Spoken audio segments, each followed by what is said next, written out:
So just because of the general nature of this type of device here, the handheld vacuum with this type of nozzle here, it's a little difficult to go and to do my normal measurements, and I'm certainly not going to put this on an airflow box, but I can still do some.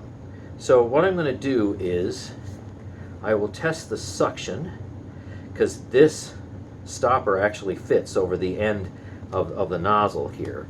And then what I can do is take this dust container off, and guess what? I have everything that will adapt to this just fine. And that's where a lot of manufacturers will actually give their best ratings, like say suction or airflow, will actually be from here. A lot of them won't necessarily say, well, what does it do at the the end of the nozzle? So let's do the measurements that we can do and see what we get. Here we go with suction at the end of the nozzle.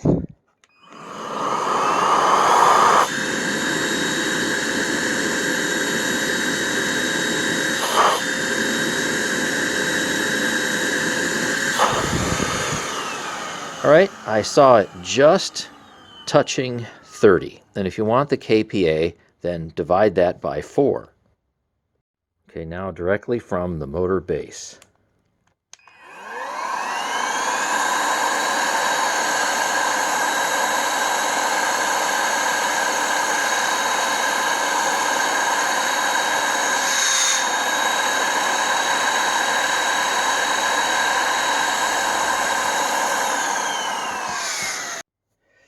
It's kind of a wacky setup.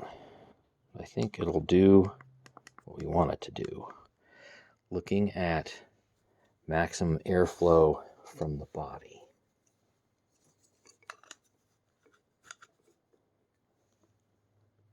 Believe it or not, I do have a pretty decent seal.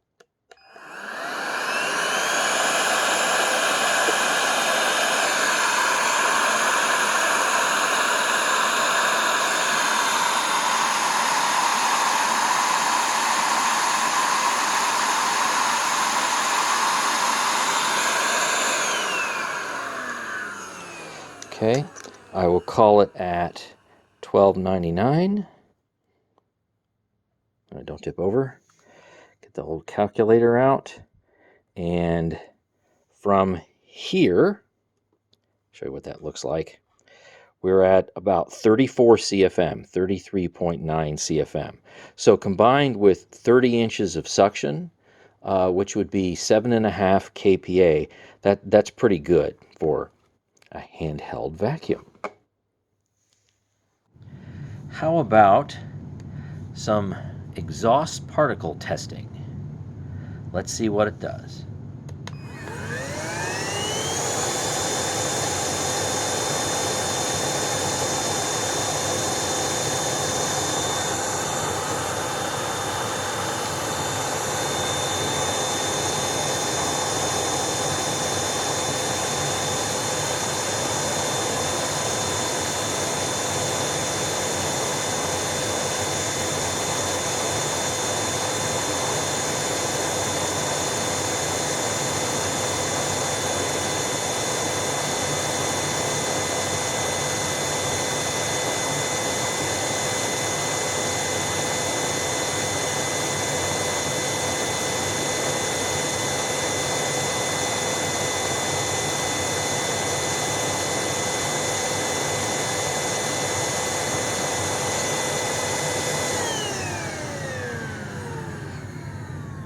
Okay, based on what I see, this doesn't really have any appreciable exhaust filtration at all. I wasn't really expecting it to. I think there's just a little piece of foam in there. To be fair, I'm not really too sure if dog food is really appropriate for this, simply because there is a flap in here that's of a certain size. I don't know if it's going to clog this particular nozzle or not, but let's see what happens. We got some rice, some oats, and of course the large dog food. And we'll repeat this test on bare floors too, or on a flat surface anyway, not carpet.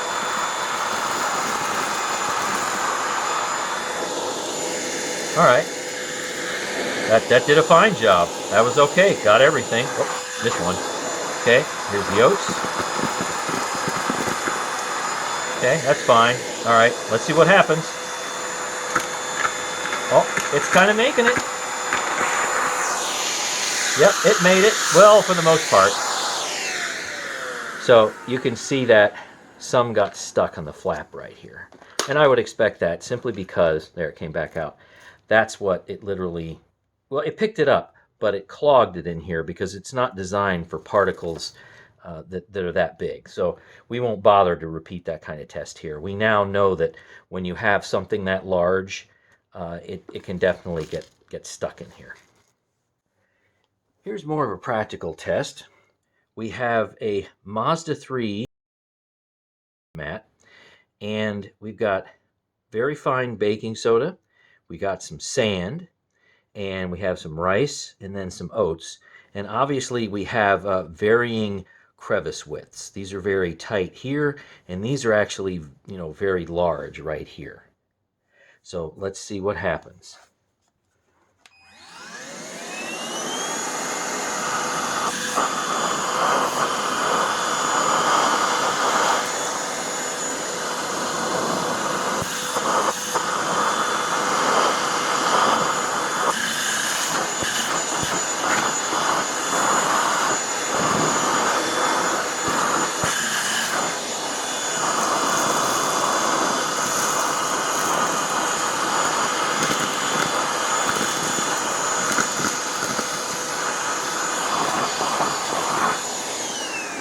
Okay, that's pretty easy. I like how a whole bunch of stuff kind of collects in the front of the nozzle. It makes it look like it's almost going to fall out. Incidentally, it looks like you've got a maximum fill line that's right here. Of course, we're nowhere near that. But there you go. Now, I know I could also have used some of the tools to work on this as well, but it looks like it did a pretty good job just using the standard nozzle, which I imagine a lot of people will use most of the time. One of the more common problems when you go and vacuum a vehicle is trying to have a crevice tool that's actually long enough to get into the deep down areas. And guess what? This one is, well, it's like a foot long, and it pretty much goes about everywhere.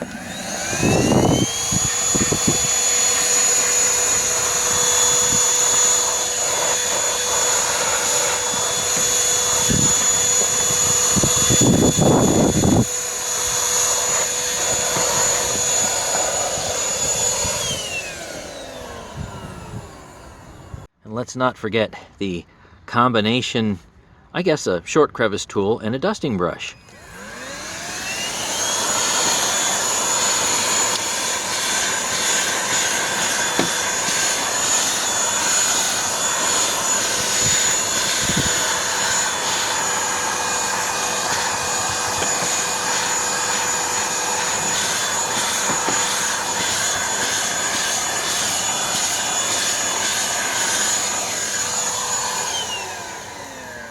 And sometimes the regular nozzle's a little too big, so this smaller nozzle can do a great job getting into this type of an area, right between the seat cushions. And in those small little cracks.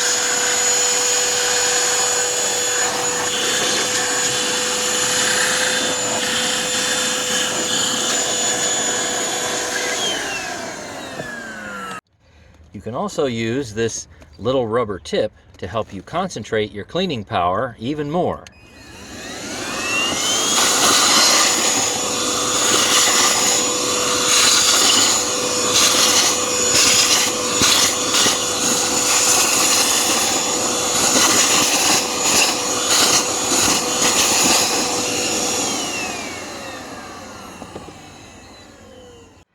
Here's a before shot of this spot.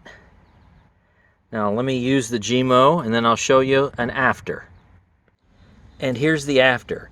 I spent probably about 3 minutes on this, and you can see that there's really quite an improvement. And there are the tools that I used. So the regular just flat smooth end of the nozzle, that doesn't have the right type of agitation for low pile car carpet. But this tool here, which is just rubber, and that tool right here using the brush, got all that dog hair out and made it look just like that. No fooling, did a great job. And remember, something like this is small enough where it can go and be stored where larger vacuums literally can't fit.